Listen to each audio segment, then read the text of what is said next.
Grabe yung presence ni Lord, ano? Sa ating kalagitnaan. And kayo po lahat ay welcome ngayon sa church. Pwede bang batiin mo mga nasa kaliwa at kanan mo ng magandang araw? Good morning!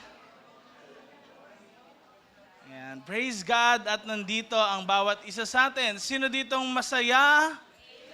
Sino dito ngayon may kapayapaan sa kanyang puso? Amen. Sino ditong pinagpala? Amen. Tayo ngayon ay manalangin, aming Diyos na buhay at makapangyarihan sa lahat. We believe, Lord, that this morning you will speak through your word. At dalangin namin, Panginoon, kausapin mo po ang puso ng bawat isa sa amin. At kung ano po yung mensahe nyo, Panginoon, tumimo sa puso ng bawat isa. Ikaw, Panginoon, ang maitaas sa lugar na ito, walang iba, kundi ang aming Panginoong Jesus. Lahat ng nandito ay magsabi ng Amen and Amen. Muli palakpakan natin si Lord. And kung first timer po kayo, welcome po kayo sa Radiance of God's Glory Global Harvest Church. Ako po yung isa sa mga pastors po sa church na ito. Ako nga po pala si Pastor Jays. And lahat po kayo ay welcome kahit mga nanonood sa atin online. Kaway-kaway din naman kayo sa mga nanonood sa atin online. Nakikita po kayo dyan sa video cam natin. Ayan, kaway kayo sa kanila. And alam nyo po, meron tayong interesting topic ngayon. Dahil gusto kong tanungin ang bawat isa sa inyo, sino sa inyo yung talagang nagpe-pray kayo, meron kayong mga pinagpe-pray sa mga kapanahunan na ito? Meron kayong nais na mangyari sa inyong buhay, o kaya meron kayong kahilingan sa Panginoon, lalo na papalapit yung December, papalapit yung bagong taon. We are praying for something in our lives. Sino yung mga ganon? No? Alam niyo po, ang bawat isa sa atin ay merong mga masidhing panalangin sa ating mga buhay. And kaya tayo nananalangin dahil una sa lahat, lumalapit tayo sa Diyos dahil sa tayo ay nagtitiwala lang sa Kanya. And alam niyo po, sa buhay natin, pwedeng may efforts nga tayo, pero si Lord pa rin, yung plano niya pa rin kasi yung nagpe-prevail sa buhay ng bawat isa sa atin. But unfortunately, mga kapatid, yung mga plano ng Diyos sa ating buhay, sa ating pananalangin, sino sa inyo dito, yung may time naman talaga, sinasagot ni Lord yung panalangin nyo, pero plenty of times, baka naman hindi niya pa sinasagot hanggang sa araw na ito. No? And actually, ito po yung ating topic ngayong morning na ito, reasons for unanswered prayers.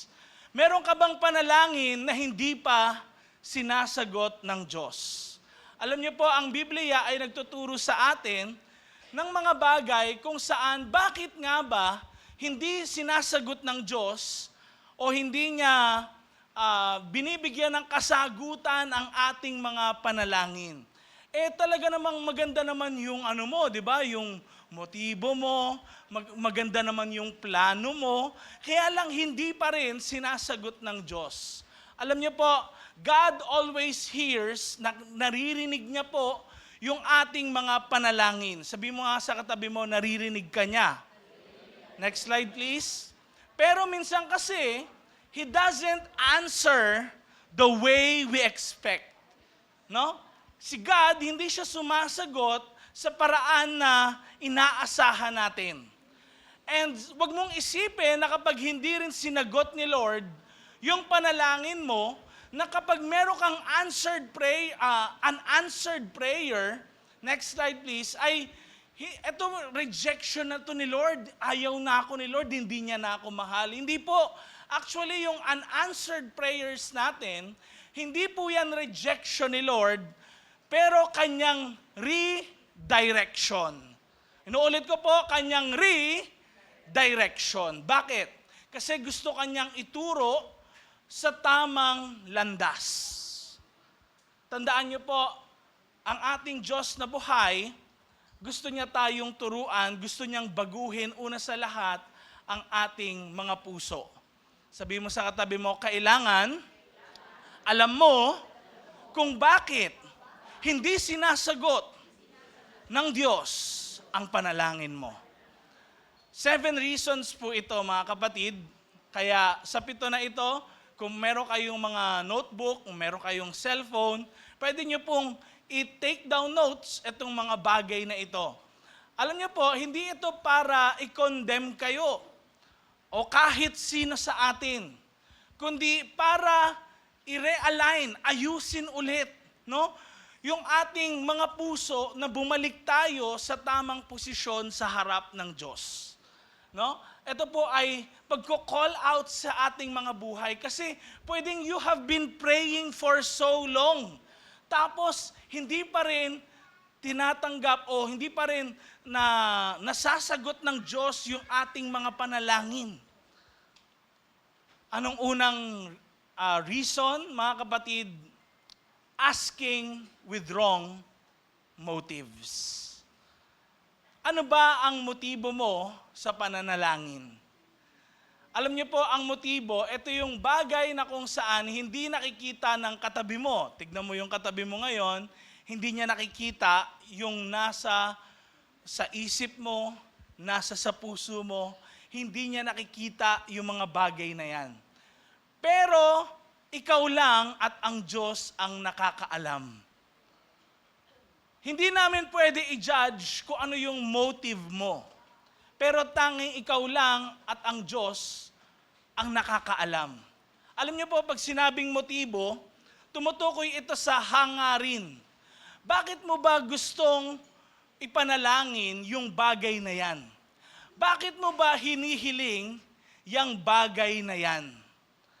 Tingnan niyo po ang sabi ng James chapter 4 verse 3.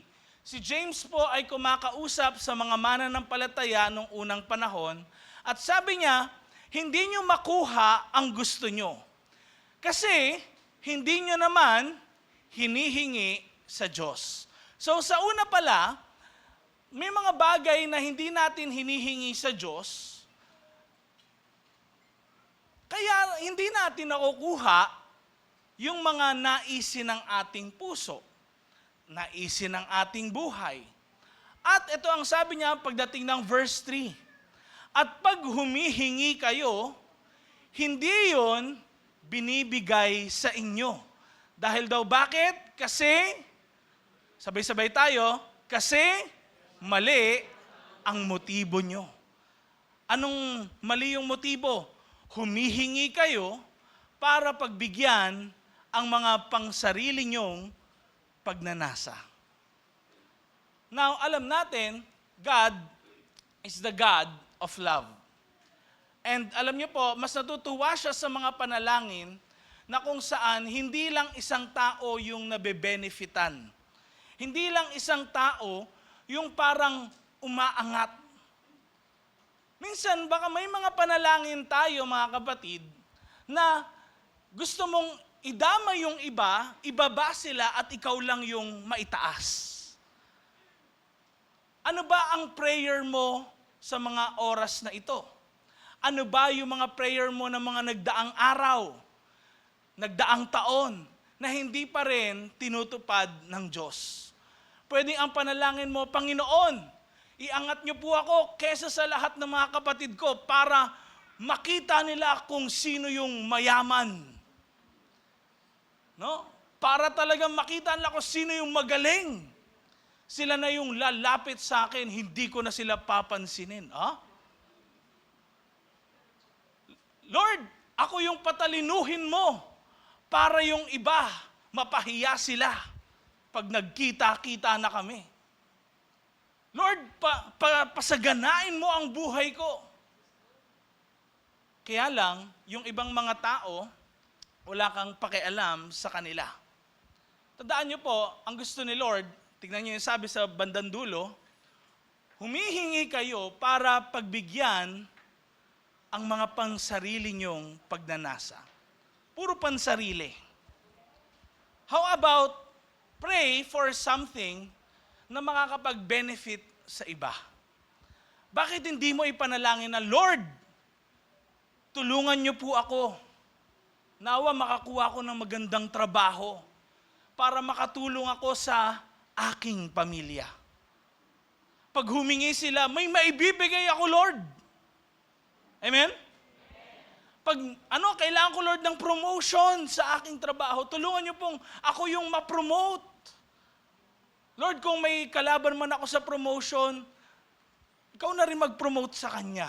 Di ba? Sa ibang kaparaanan. Pero Lord, sa panahon ngayon, kailangan ko to, Panginoon, nakikita nyo yung kalagayan ko. Alam niyo po, tandaan natin, kailangan nating isama ang ibang mga tao sa ating panalangin. Baliwala ang panalangin kung para ito sa atin lang. Dahil hindi nakikita ang pag-ibig ng Diyos. Tingnan niyo po, kahit si Jesus, kapag siya ay nananalangin, nung nakabayubay nga siya sa krus ng Kalbaryo, tingnan niyo, ang nasa sa isip niya, ang bawat isa sa atin. Sabi niya, forgive them, for they do not know what they're doing. Di ba? Nakikita nyo, kahit sa prayer ni Jesus, and kahit sa prayer niya ng the Lord's Prayer, bigyan nyo po kami ng aming kakanin. Hindi sinabing, bigyan nyo po ako ng aking kakainin sa araw-araw. Napansin nyo? Sabi mo sa katabi mo, idamay mo ako sa panalangin mo. Amen? Okay? Ano yung unang reason? Asking with wrong motives. Simula sa araw na ito, aayusin na natin yung motibo natin. Amen? At pangalawa, tinatawag po itong sin in the heart o kasalanan sa puso. Hindi po yan yung kapag in-incision o kaya inopera, ay may nakitang kasalanan. Hindi po ganon. Alam niyo po, yung sin in the heart ay isang figurative speech na tinatawag. At yung sin in the heart, tumutukoy po siya sa nagpapatuloy na bagay. O nagpapatuloy na kasalanan sa buhay ng isang tao. Pag sinabing meron kang kasalanan sa iyong puso, ibig sabihin nagpapatuloy ka sa kasalanan na yun. Ano po ang sabi ng Psalm chapter 66, verse 18? Ito po yung sa taas po, Pinoy version, sa baba, yung English Standard Version. Ang sabi po sa Pinoy version, kung sa kasalanan ako ay nagpatuloy, hindi ako papakinggan ni Lord. Sa English, ang ginawa nila, if I had cherished iniquity in my heart, the Lord would not have listened. So, ano tong bagay na ito na kasalanan na nagpapatuloy sa ating mga buhay? Yung, halimbawa, hiningi mo ng tawad kay Lord, kaya lang parang hindi ka naman talaga seryoso sa paghingi ng tawad. Humingi ka nga ng tawad, kaya lang parang baliwala lang sa'yo yun. Ginagawa mo pa din yung kasalanan na yun. Halimbawa, kung talagang ang buhay mo, ikaw ay magnanakaw, tapos after mong humingi ng sorry kay Lord, patuloy ka pa rin sa ginagawa mo, tapos sasabihin mo, ay magsusorry din naman ako kay Lord Mawawala rin, mapapatawad din yung kasalanan ko. What is that, mga kapatid? Tinatawag na sin in the heart. Nagpapatuloy na kasalanan. Akala mo pinatawad ka dahil humingi ka ng sorry, pero meron kang kasalanan na tinatago sa buhay mo dahil sa nagpapatuloy itong bagay na ito. And one particular thing sa Bible po na tinutukoy na kung saan kasalanan na nagpapatuloy ay walang iba kung hindi po ang mga sama ng loob sa ating mga puso. Yan yung mga bagay na hindi basta-basta na papansin ng iba. Not until talagang siyasatin nila kung paano ka kumilos, paano ka makisalamuha, hindi nila magigets. Di ba may mga ibang tao na kaya nilang makipagplastikan sa mga taong hindi naman talaga nila gusto kausapin. Di ba? Pero meron silang sin in the heart, nagpapatuloy na kasalanan dahil sa meron pa rin silang sama ng loob sa mga taong kaharap nila at kasalamuhan nila. Ano po ang sabi ng Mark chapter 11, verse 25 to 26? Sabay-sabay tayong magbasa sa mga lahat na nandito. 1, 2, 3, go! Pagtatayo kayo para magdasal, patawarin nyo muna ang mga taong kagalit nyo, para patawarin din ng Ama sa langit ang mga kasalanan nyo. Pero kung hindi nyo papatawarin ang iba, hindi rin kayo ng inyong Ama sa langit sa mga kasalanan nyo. So tignan nyo, no? Naka-underline, ano yon? Patawarin nyo muna ang mga taong kagalit nyo. Pwede bang tanongin mo yung nasa kaliwa at kanan mo, meron ka bang kagalit ngayon? No? Sino kaya yon? No? Okay, tanongin mo naman siya, baka ako yun ha?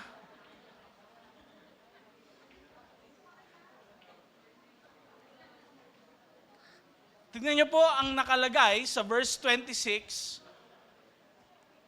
Tignan niyo po, naka-bold letters, italicized, kung hindi niyo papatawarin ang iba, hindi rin kayo papatawarin ng inyong Ama. So, baliwala pala yung mga prayers natin. Na Lord, pagpalain niyo po ang aming pamilya. Lord, magkaroon po ng promotion. Lord, magkaroon ng kagalingan. Lord, kailangan namin ng protection ninyo. Yung mga panalangin natin, akala natin nakarating sa Panginoon, oo nga, narinig niya, kaya lang, walang sagot. Dahil bakit? Merong kang kasalanan na patuloy na ginagawa sa iyong buhay. Baka merong kang kagalit sa mga oras na ito. Tignan niyo po ang sabi sa Matthew chapter 6 sa Lord's Prayer. Kung alam niyo po ito sa Tagalog, pwede niyo po ba akong sabayan? Alam niyo ba yon? Okay, ano sabi? Ama namin sa langit, sumasalangit ka, sambahin dito sa lupa para lang, okay, bigyan? Sige, sabay-sabay tayo. 1, 2, 3, go. Malakas. Niyo po kami.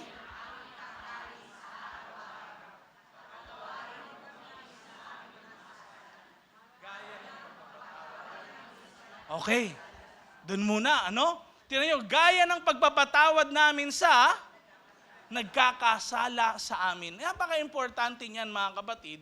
Dahil kahit sa Matthew chapter 7 po, makikita natin doon na sinabi ni Jesus sa mga alagad na ang hirap daw talaga na maging kabati mo ang Diyos kung ikaw ay merong sama ng loob sa iyong puso.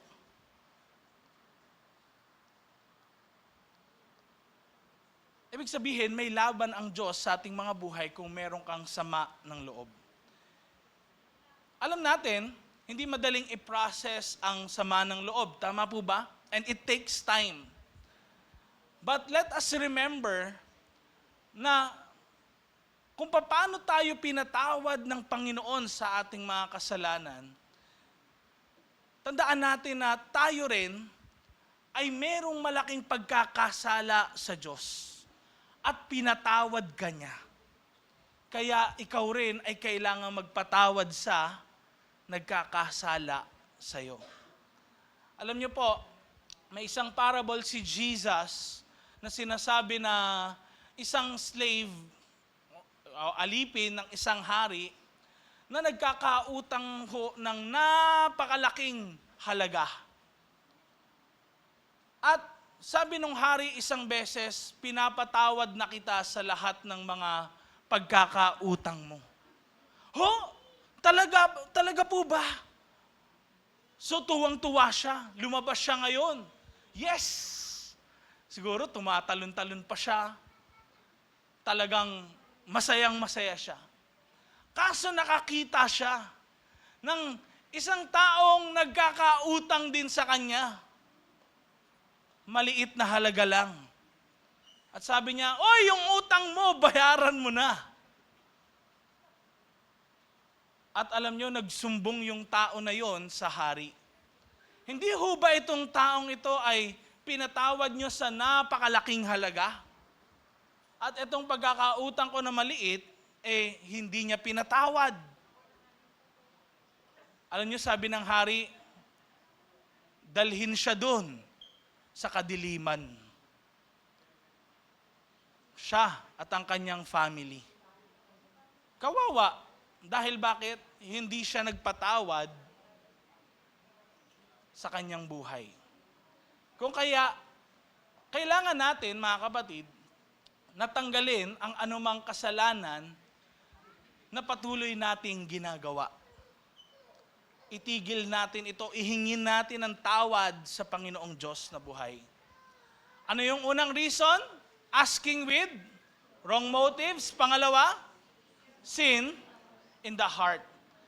Pangatlo po ay tinatawag na doubting God's word or pagdududa sa salita ng Diyos. Doubting God's word. Sa Tagalog, pagdududa sa salita ng Diyos. Alam niyo po, nabasa na natin kanina na kapag tayo ay humingi, ibibigay ng Diyos sa bawat isa sa atin. Now, sometimes, baka sa harapan ng Diyos, tayo ay nagdududa sa mga hinihingi natin. O baka rin, second option lang si Jesus. Kapag hindi na nag-matter yung mga iba dahil sa nag-fail lang sila, tsaka na tayo doon, kahuli-hulihan pa siguro, no, si Jesus sa option natin na lapitan. Dahil baka mamaya, tayo't pala talaga ay nagdududa sa pagharap natin sa Kanya. Ang sabi po sa James chapter 1, verse 6 to 8, pero pag humingi ka, huwag kang magduda. Sabihin mo sa katabi mo, huwag kang magduda.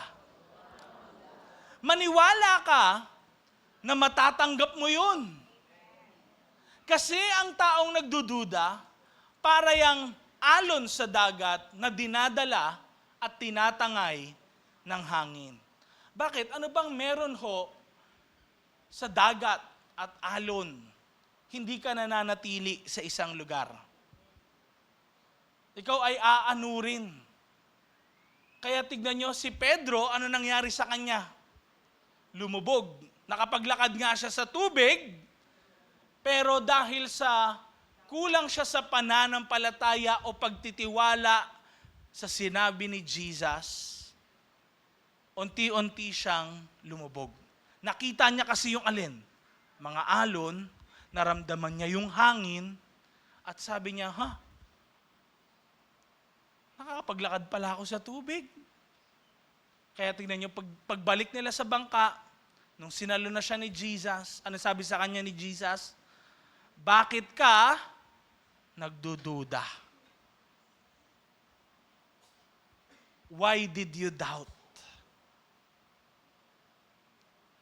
Kaya sometimes, nandoon na tayo siguro, malapit na yung pagsagot ni Lord sa mga panalangin natin, kaso nangyayari, nagdududa tayo, nagiging pabago-bago yung isip natin, at parang feeling natin, hindi na naman si Lord gagawa nito.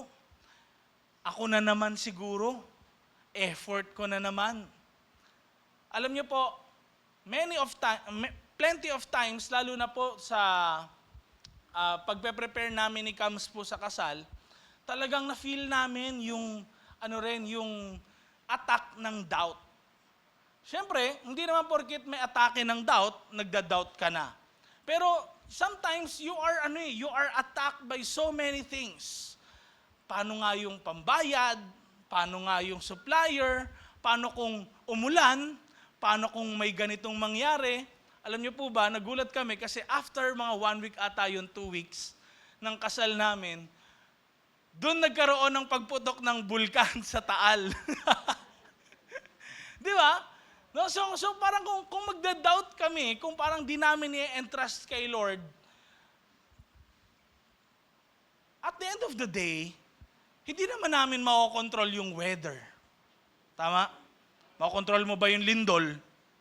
Hindi. Makokontrol mo ba pagputok ng bulkan? Hindi. May mga bagay talaga in our life that we can't control. And kailangan ipagpaubaya natin sa Diyos.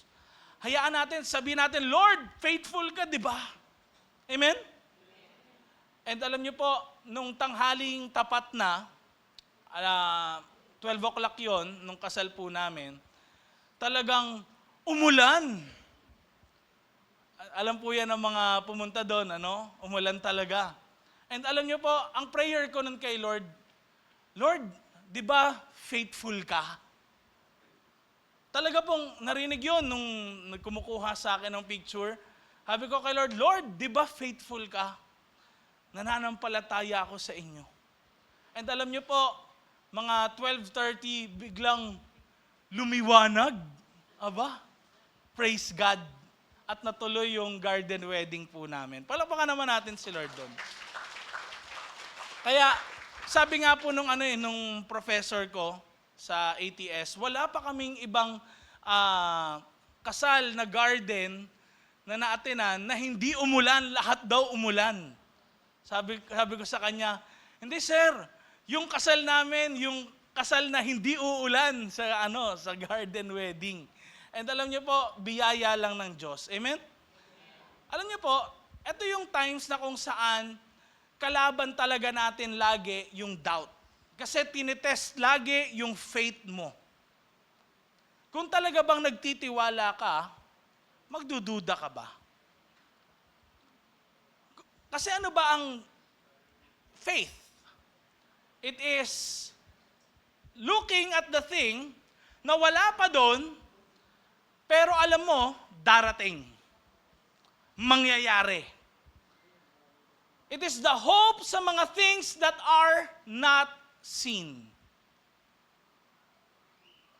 Inaasahan mo na sasagutin ni Lord kahit hindi pa nangyayari.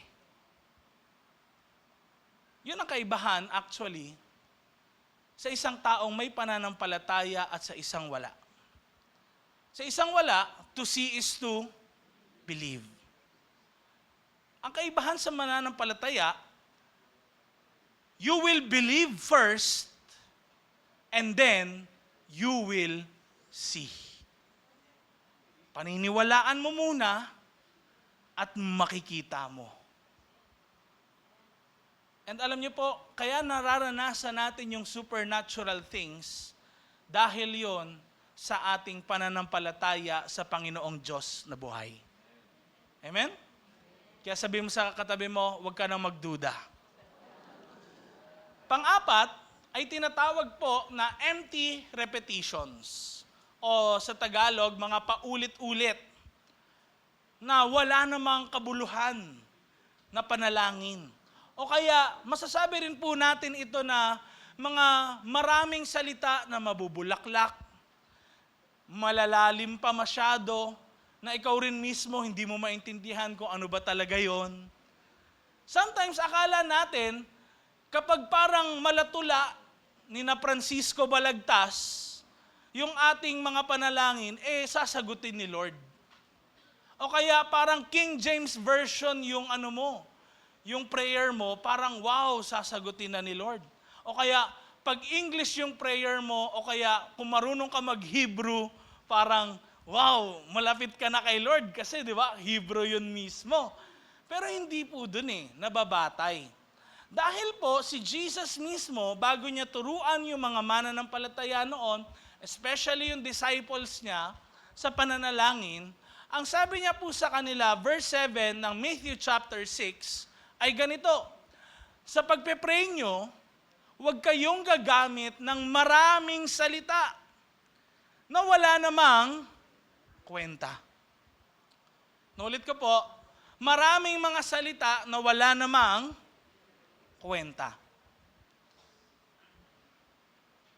Bakit mo pinaulit-ulit yung bagay na yun? Ba't inuulit mo yung panalangin mo ng 10 beses, 100 times?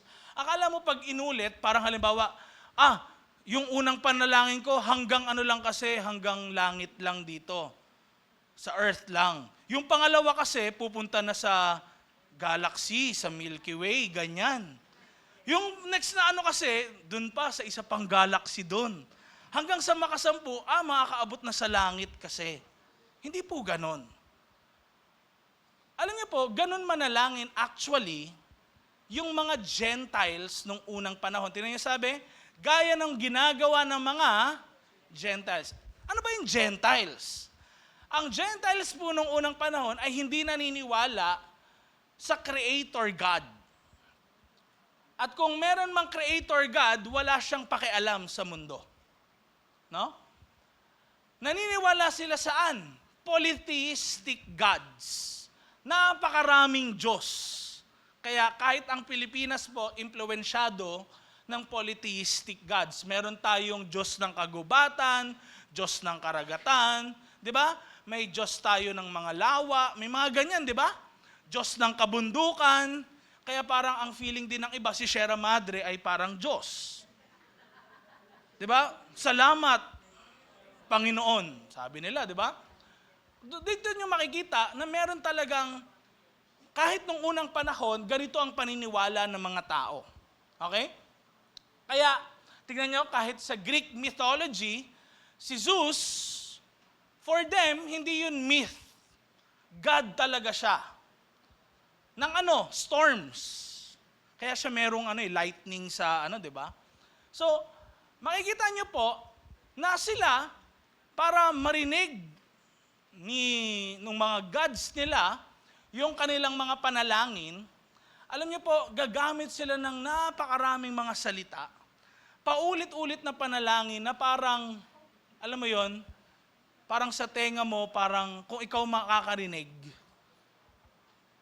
wala namang kwenta, narinig ko na gets ko na. Parang ganito, try mong bulungan yung isang tao. Sabihin mo, tara na 100 times. Tara na, tara na, tara na, tara na, tara na, tara na, tara na, tara na, tara na, tara na, tara na, tara na, tara na. Check nyo. Di ba? Parang, hindi ba narinig ng Diyos?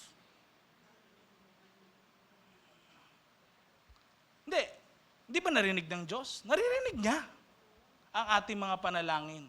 Ang problema, bakit mo nga kasi inuulit? Nagets natin? Sa panahon na yon, sa oras mismo na yon. Hindi mo ba pinagkakatiwalaan yung oras at panahon kung kailan siya kikilos at sasagot? Akala natin we can control God. Eto noon po kasi ang ginagawa nila, kaya tinawag na gods, sila po kaya nilang tawagin yung kapangyarihan ng mga Diyos nila. Pag nag-worship sila ng ganyan, mahabang panalangin, parang doon, pahabaan, mas maririnig ni Lord yung panalangin namin kapag ganito. Pag may intro kami, na napakaganda, yun yung maririnig, sasagutin ni Lord sa lahat ng panalangin na ito.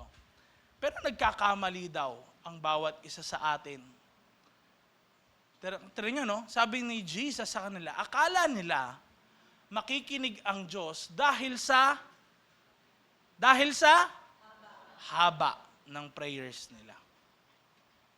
Pwede palang maikli yung panalangin mo, pero sinasagot ng Diyos. Kaya tignan nyo, yung Lord's Prayer, di ba? Mahaba pa talaga yon? Hindi. Inulit ba ni Jesus? Gawin nyo to 10 times. Hindi. Pero nakita natin, yun lang yung pinanalangin at okay na. Ano yung pang-apat? Empty repetitions. At panglima po, tinatawag na disobedience to the word. Baka kaya hindi sinasagot ni Lord yung ating mga panalangin, baka dahil sa hindi tayo sumusunod sa mga utos ng Diyos sa ating buhay. Alam niyo po, maraming ganyan na parang, Lord, gusto ko, sundin mo yung panalangin ko. Pero yung gusto mo, hindi ko gagawin. Pwede ba yun? Lord, sige gawin mo to. Pero hindi kita susundin. Hindi po pwede yun. Kailangan sundin mo si Lord. At kung ikaw man ay hihingi sa Kanya, siya yung bahala doon. Bakit? Dahil siya ay Diyos. Hindi mo siya pwedeng kontrolin ng mga panalangin mo. Hindi siya genie na parang, okay, sasagutin ni Lord kapag ganito yung ginawa ko. Next slide. Anong sabi? Proverbs 28 verse 9. Pag ang tao di sumusunod sa kautusan, kahit prayer niya, anong sabi? Di matanggap ng Diyos. So isa pala sa dahilan kung bakit hindi tinatanggap ng Diyos yung panalangin ay dahil sa hindi sumusunod sa Kanyang utos. Alam niyo po ba na hindi lang 10 Commandments ang utos ni Lord sa Bible? Magugulat po kayo, 613 ang laws sa Bible. Paano po natin magagawa lahat yon, Pastor? Kaya nga, tignan nyo ang Lord's Prayer. Paano ba nag-pray si Jesus? Patawarin niyo po kami sa aming mga kasalanan. Yun yung una sa lahat, kailangan nating makita. Pag humarap talaga tayo sa Diyos, wala namang magiging 100% perfect sa atin. Amen? Pero kapag tayo ay lumapit, ihingi natin ng tawad sa Kanya lahat ng mga bagay na nagawa natin na kasalanan. Mga bagay na sabihin natin, yung mga aware tayo, na kasalanan pala yun, kahit yung mga hindi rin tayo aware. Amen? Para sa ganon, pag tayo ay nanalangin, kahit ano pa yun na nagawa natin na kasalanan, ang sabi naman kasi ng 1 John 1:9, kung ating i-confess daw ang ating mga kasalanan, He is faithful and just to forgive us and to cleanse us from all unrighteousness. Kaya ngayon, pwede nang mapakinggan at matanggap ng Diyos yung panalangin natin sa mga paghingi natin ng tawad sa Kanya. So, syempre, hindi yung basta humingi ka ng tawad tas hindi mo naman susundin.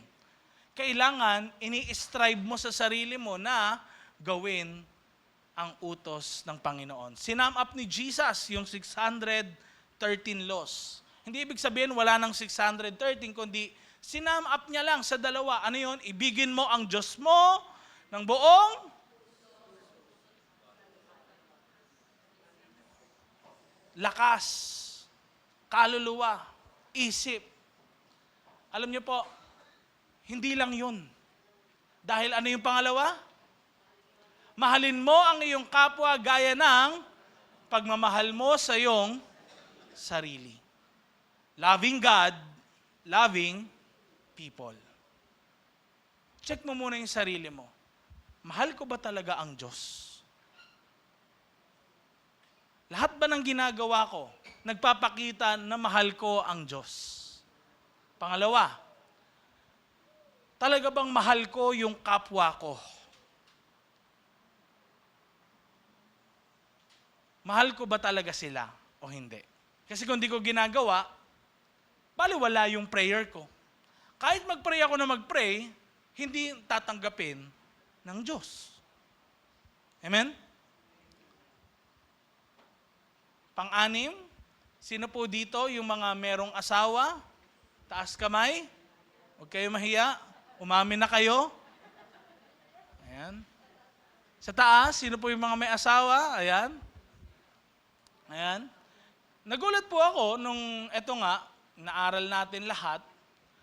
Kasama pala yung behavior daw sa marriage sa pagtanggap ng Panginoon ng panalangin ng mga mananampalataya. No? Kung ikaw ay asawang lalaki o asawang babae, ano yung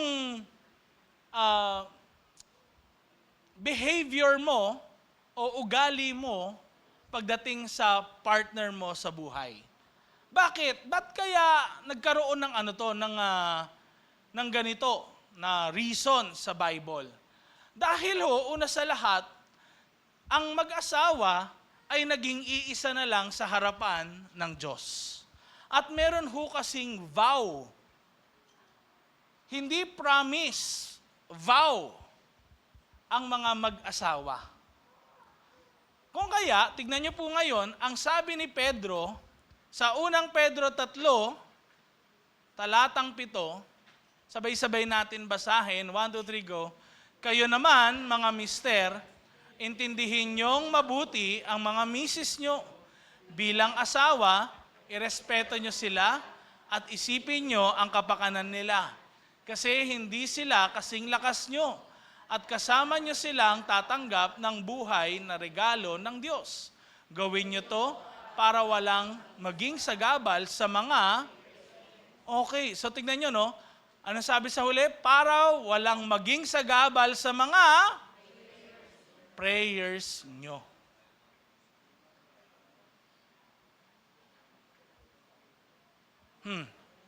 Nagtitinginan na yung mga mag-asawa ngayon.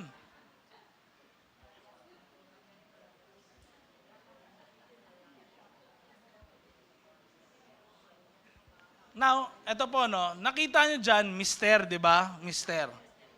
Pero sa totoo lang po, parehas yan. Dahil noong unang panahon lang kaya mister, dahil sila talaga yung nasusunod sa lahat pagdating sa bahay. Actually, tahimik lang talaga yung babae. Dahil bakit? Noong unang panahon, tandaan nyo po yon, na ang mga lalaki ay sila yung laging nasusunod pagdating sa bahay. Nagkaroon ng equality ngayon di ba?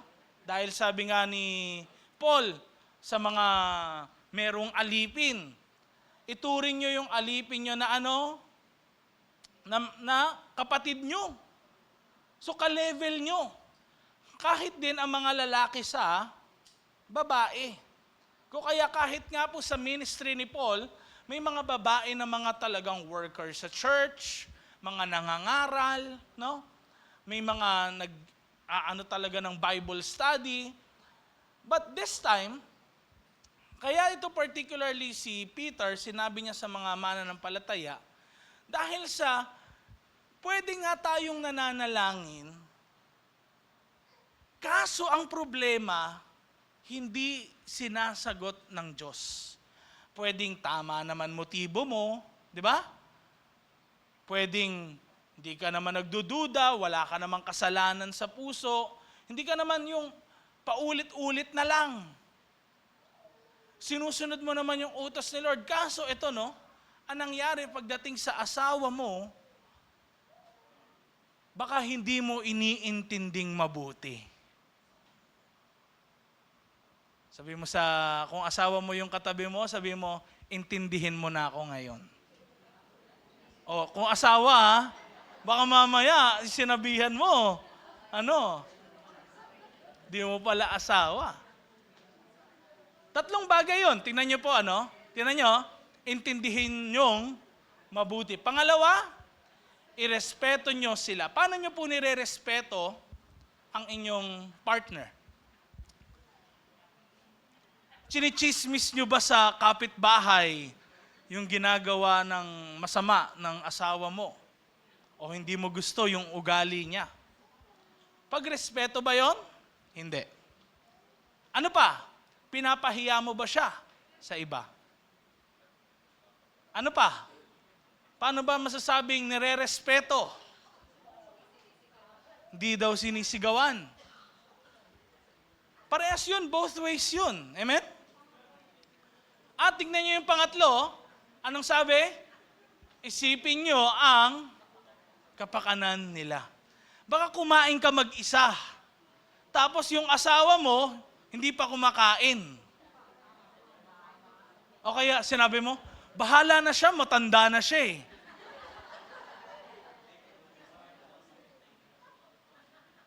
Sabi mo sa katabi mo, oy, relate. Tapos diba, mag-expect tayo, akala natin kasi parang minsan, simple lang naman yun, pastor. Baka wala naman yun sa Diyos. Sinabi nga ni Pedro para walang maging sagabal sa mga prayers nyo. Baka sometimes, okay naman tayo sa ibang areas ng buhay natin. Pagdating sa pamilya, hindi. Pagdating sa sarili nating relationship, hindi. And ito yung sabi ni Peter sa kanila, isipin nyo yung kapakanan nila. Nasa na yung halimbawa, kung lalabas na yung mister mo, misis mo, punta ng trabaho, umuulan, imbis na ibigay mo yung payong, ikaw na, akin na lang yung payong. Sarili mo lang inisip mo, di ba? Ano ba? Ano yung, iniisip mo ba talaga yung kapakanan nila o hindi? Kasi pwedeng kahit anong prayer mo pala, hindi sinasagot ni Lord dahil sa behavior mo sa relationship. Last but not the least, mga kapatid, point number 7 natin, ay pwede po kaya hindi sinasagot ng Panginoon dahil kulang tayo sa pagpupursige, kulang tayo sa tinatawag na persistence in prayer. May mga panalangin ka ba noon, tapos hindi tinupad ng Panginoon, tinigil mo na? Hindi po ito yung katulad ng sinasabi ko kanina na paulit-ulit na panalangin. Kung hindi yung tuwing nananalangin ka, pinapanalangin mo pa rin. Example, halimbawa, kagalingan. Lord, hindi pa po gumagaling ganito po. Tapos kinabukasan ulit, same hour, same place. Lord, kasi tumataas po yung bill namin. Kailangan namin, Panginoon, ng pambayad. Kailangan po, Panginoon, gumaling itong namin, membro ng family. The next day, Lord, tulungan nyo naman po na bigyan nyo ng second life yung member ng aming family. Wala kay Lord yon kung ganun po, Ang sinasabi lang kanina sa empty repetitions, yung sa mismong prayer mo, paulit-ulit ka ng paulit-ulit. No? But ito yung lack of persistence, yung may isa ngayon, then another na naman bukas, sa susunod na naman, o kaya linggo-linggo na naman. Ganon. Pinapanalangin. And sometimes, kaya hindi daw sinasagot ni Lord dahil kulang tayo sa persistence. Tingnan niyo po, next slide. Ang sabi, sa Luke chapter 18 verse 1, nagkwento po si Jesus ng parable ng isang byuda at ng judge. So anong meron sa parable po na ito? Gusto niyo po ba kwento ko na lang? Okay? Ang sabi, noong una pong panahon kasi, bigyan ko kayo ng background, ang mga byuda po, kawawa talaga sila. Dahil kapag ikaw ay byuda at yung anak mo, hindi pa siya of age, wala po kayong lupa na mamamana sa asawa nyo. Dahil hindi po pwede noong unang panahon magkaroon ng titulo ng lupa ang mga babae. At saka mga bata na wala pa sa edad. So, ngayon, pag wala silang lupa, saan sila kukuha ng kakainin? Wala. Kaya kawawa po sila. Kaya halimbawa, napagtripan yung asawa ng isang ganito, na lalaki. kawawa yung byuda. Ngayon po, pagdating noon, dumating yung Greek culture, Roman culture, na kung saan pwede mo ngayong ilaban yung kaso sa mga tao na nag-take advantage sa buhay mo. Now, syempre kapag babae po, lalo na sa Middle East, alam niyo po ba yon na hindi talaga sila pinapaboran madalas? No? Kahit nga sa kapanahunan daw na to naririnig ko lang po sa mga ibang mga galing doon, talagang mahirap yung buhay kapag ikaw ay babae. Lalo na po 2,000 years ago. Ngayon kinwento to ni Jesus, bakit? Dahil yung byuda po sa story ng parable niya, paulit-ulit na pumupunta dun sa judge at kinukulit talaga siya. Sabi ng judge, sige na nga, pagbibigyan ko na nga tong babae na to. At ang sabi ni Jesus, hindi ba ang Panginoon nyo sa langit ibibigay din sa inyo yung mga hinihiling ninyo? Kaya tingnan nyo, sabi, para turuan, mag-pray lagi at wag ma-discourage. Kasi po pwedeng sometimes talaga, hindi sinasagot ni Lord, wala siyang, parang feeling mo parang, wala, sarado langit. Okay naman ako sa lahat ng area ng buhay ko, sinabi ni Pastor, yung 1 to 6. Pero baka yung number 7, ang gusto ni Lord pala makita sa atin ay may persistence ka sa prayer. Amen? Kaya sabi mo sa katabi mo, huwag kang susuko. Huwag kang madi-discourage. Mag-pray ka lagi.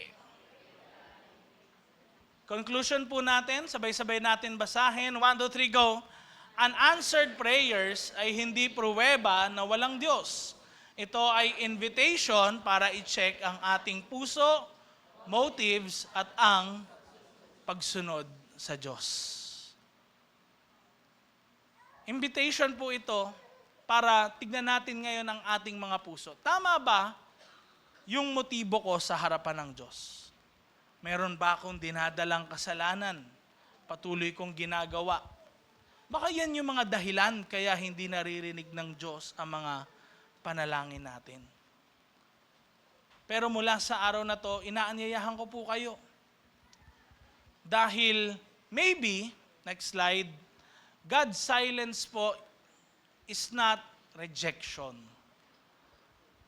kundi preparation. Dahil bakit? Gusto ng Diyos na baguhin ang iyong espiritu para mabago niya ang iyong sitwasyon. Amen? Sino sa inyo gusto nang magkaroon ng answered prayers? Amen? Muli, basahin natin yung mga reasons for unanswered prayers. Next slide, please. Ano yon? Asking. Pangalawa, sin in the heart. Pangatlo, doubting God's word. Pang-apat, panlima, pang-anim, at pang-pito, nawa, hindi natin gawin yung mga bagay na ito. Amen? At gawin talaga natin kung ano ang kalooban ng Panginoon. Tayo ay manalangin. Aming Diyos na buhay at makapangyarihan sa lahat, batid po ninyo ang buhay ng bawat isa sa amin. Alam nyo, Panginoon, ang mga pagkukulang ng lahat sa amin sa lugar na ito. Kung kaya hindi nyo po dinidinig ang aming mga panalangin. Lord, as one church, kami po ay lumalapit sa inyo at humihingi ng kapatawaran. Patawarin niyo po kami, Panginoon, sa mga maling motibo namin, sa kasalanan namin na patuloy naming ginagawa. Tulungan niyo po ang bawat isa na nandito, kung meron man silang patuloy na kasalanan ginagawa, ay talaga pong totoong magsisi po sila. Itigil na nila ang kasalanan na iyon. At ganun din po, Panginoon, dalangin po namin na hindi yung maging paulit-ulit na panalangin yung focus namin o pahabaan, kundi yung sincere, totoo sa aming mga puso. Walang pagkukunwari at ganun din, Lord, sumusunod kami sa iyong mga salita. Tulungan niyo po na wala ni isa man sa amin mag-doubt na gagawin mo ang aming mga pinanalangin. Na ikaw ay dumidinig sa lahat ng ito. Lord, ganun din po, ayusin niyo po ang mga relasyon ng aming mga kapatiran sa kanilang mga marriage. Kung nakikita niyo po, Panginoon, na nagiging sagabal ito sa kanilang mga buhay para hindi niyo dinggin ang kanilang mga panalangin. Ganon din, Lord, kung nagagawa man, meron sa amin dito na nagagawa yung 6 na yan, at nais mo na maging persistent kami in prayer. Dalangin namin, Panginoon, wala pong ma-discourage na aming kapatiran. Bagkus, lagi sila, Panginoon, na maging ganado sa pananalangin, laging nananalangin, dahil ikaw ang Diyos na aming pinagkakatiwalaan, ikaw ang Diyos na kikilos sa lahat ng ito. Sige kapatid, inaanyayahan kita sa mga oras na ito. Pwede kang mag-utter ng mga short prayer kay Lord sa morning na ito. Anything that is in your heart, paghingi mo ng tawad sa lahat ng bagay, at baka meron kang kahilingan sa Panginoon ngayong umagang ito.